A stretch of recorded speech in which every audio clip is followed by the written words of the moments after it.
Hi, my friends. Today, I want to present you a new story. Enjoy watching it. I used to believe grief was slow, a tide, maybe, pulling you out, letting you breathe before it swallowed you again. But when my husband Jordan collapsed on the kitchen floor that October morning, grief arrived like a storm surge, violent, sudden, permanent. He was gone before the ambulance made it halfway. A heart attack, they said. I barely remembered calling my brother Hunter. He showed up with Samantha hours later, her red nails clinking against her phone screen as she avoided my eyes. My 9-year-old daughter, Polly, clung to my sweater the whole funeral. "Will Daddy be cold?" she whispered once. I told her no, even though my own hands hadn't been warm in weeks.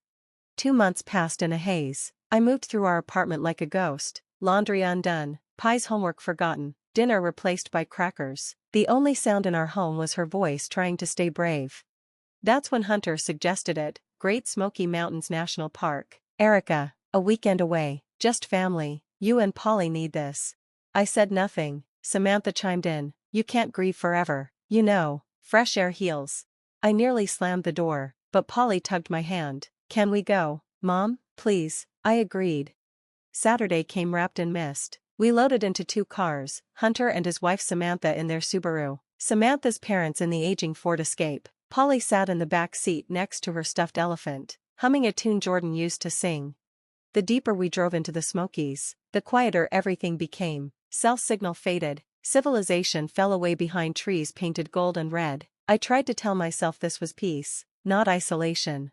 We set up camp near a stream, tents were pitched, laughter rose over the crackling fire, and someone handed me a thermos of cider. Polly skipped rocks, giggling with her cousin. Samantha smiled thinly. "See, just what you needed."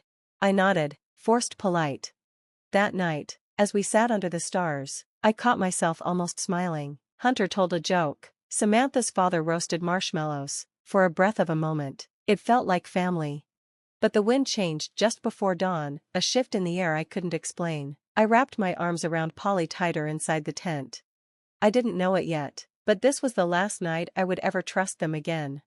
The morning sun hadn't fully climbed the trees when Polly stood beside me. "Mom," she whispered, breath fogging the cool air, "can we go see the lake again?" I smiled, brushing a leaf from her tangled hair. "Give me 5 minutes, sweetheart." But something was wrong. The camp was too quiet. No rustle of sleeping bags, no clang of a coffee pot on the fire ring. I unzipped our tent and stepped out. My breath caught. Everything was gone. The other tents, gone. The chairs we sat in just hours ago, even the vehicles. The clearing was stripped bare, save for the pine needles and flattened grass where the others had been. Only our small tent remained, lopsided and sad. "Where is everyone?" Polly's voice trembled. I scanned around me, heart pounding. A single mug sat on the picnic table, still half full with cold cider. Underneath it, a torn sheet of notebook paper weighed down by a rock. I picked it up. "This is for the best, trust me, Hunter." I stared, my eyes moved over the words again and again. "For the best, Mom." Polly clutched my sleeve. "Did they leave us?" I folded the note slowly. "Yes," I whispered, though the word barely made it out. I turned in a circle, hoping, praying for some mistake, a prank, a twisted joke, but the tire tracks leading out of the clearing had already been half covered by fallen leaves. My legs felt hollow.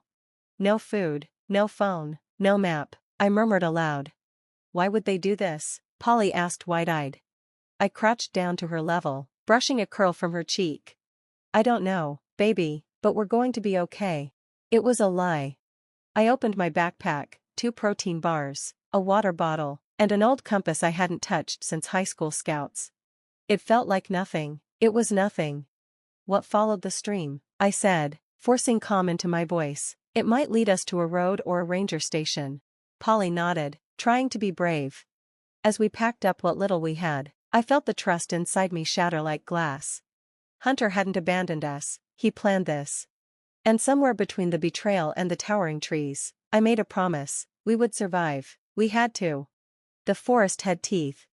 By the 3rd day, Polly's lips were cracked, her cheeks hollow. She didn't complain, only blinked slower, walked quieter, like her small body was learning how to disappear. We followed the stream deeper into the woods, hoping it might guide us toward rescue. But the forest only grew denser. My legs ached, scraped from brush. I saved the last protein bar for Polly. Mom, she said hoarsely, are we lost? I stopped, forcing a smile. No, honey, we're finding our way. Lie number 2. That night, rain crashed down like war drums. I tried to light a fire with damp twigs and a useless lighter, but everything hissed and died in the smoke. We were soaked to the bone. Polly shivered beneath the emergency blanket, her teeth clattering. I held her close, my own lips silent with rage and fear. I had to act. The rain let up by dawn, leaving a silver fog behind. I scoured the ground for mushrooms and berries I recognized from old foraging guides my father once made me read. Learn now, nature doesn't care if you cry, he used to say. I never thought I'd use those lessons this way. On the 6th and then on the 9th day, I caught a fish with a makeshift spear. I hesitated, raw, still twitching, but there was no fire, no choice. Polly gagged at the first bite but swallowed, so did I. Mom, she whispered that night, do you think they ever meant to come back? I pressed my lips to her forehead. No. A cold resolve grew inside me. This wasn't panic anymore, this was war. On the 12th day, I struck flint against a stone, again and again, my fingers bled, but a spark came, then flame. I fed it damp moss, watched it smoke and writhe. Polly, I shouted, get the green leaves. Thick gray smoke poured upward, a column against the canopy. Hours passed. Then a hum in the distance, chopper blades.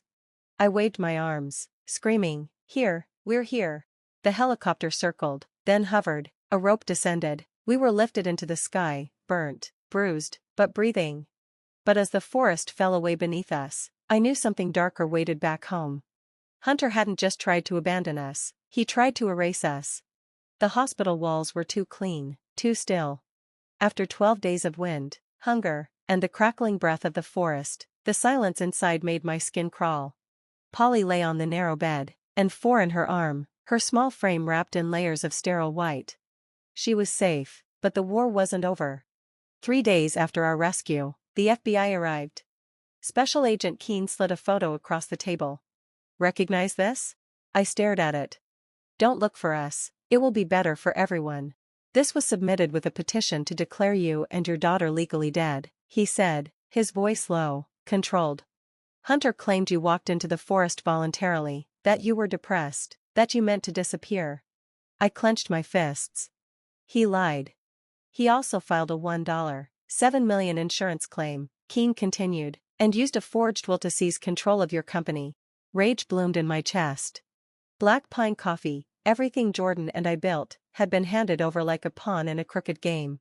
2 days later, after being discharged from the hospital, I gave Keene everything I had, the original will, emails, texts, even voice messages Samantha had left, hinting at starting fresh after I was gone.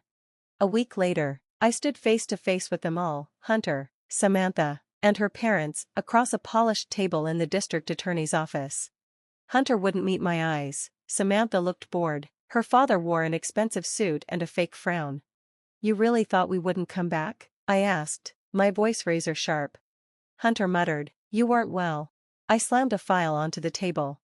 Forging my signature made that better? David, my lawyer, leaned forward. The judge has reviewed the evidence. There is more than enough to proceed to trial. A pause. Then the DA spoke.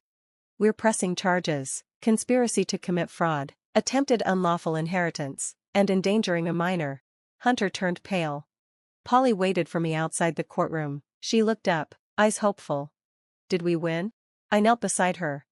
Not yet, but they're not getting away with it, because the fire that nearly consumed us in the forest hadn't died, it had followed me home. 7 months later, the courtroom was quiet as the verdicts were read. Hunter, guilty. Samantha, guilty. Her parents, guilty. Fraud, conspiracy, endangering a child. The judge's gavel struck like thunder. Final and satisfying. Justice had spoken. Sentences range from 10 to 15 years. Polly and I moved far from the city to a little house with chipped shutters and a garden overgrown with weeds. I want roses, Polly said, digging beside me one spring morning. Roses? I smiled. A whole bush? She nodded, her fingers dirty, her hair wild in the breeze like the one Daddy planted. We worked together, turning soil, planting hope. The silence between us wasn't hollow anymore, It was peace. One evening, as the sun dipped below the hills, Polly leaned against me on the porch. Do you think they regret it? I looked at the roses beginning to bloom. Maybe, but that's not our story anymore, she whispered. We made it, didn't we? I kissed her forehead. Yes, baby, and we're still alive and have become much stronger. Friends, what do you think of this story? Write your opinion in the comments. Would you like more stories? Don't forget to subscribe and hit the bell button so you don't miss any videos. See you tomorrow.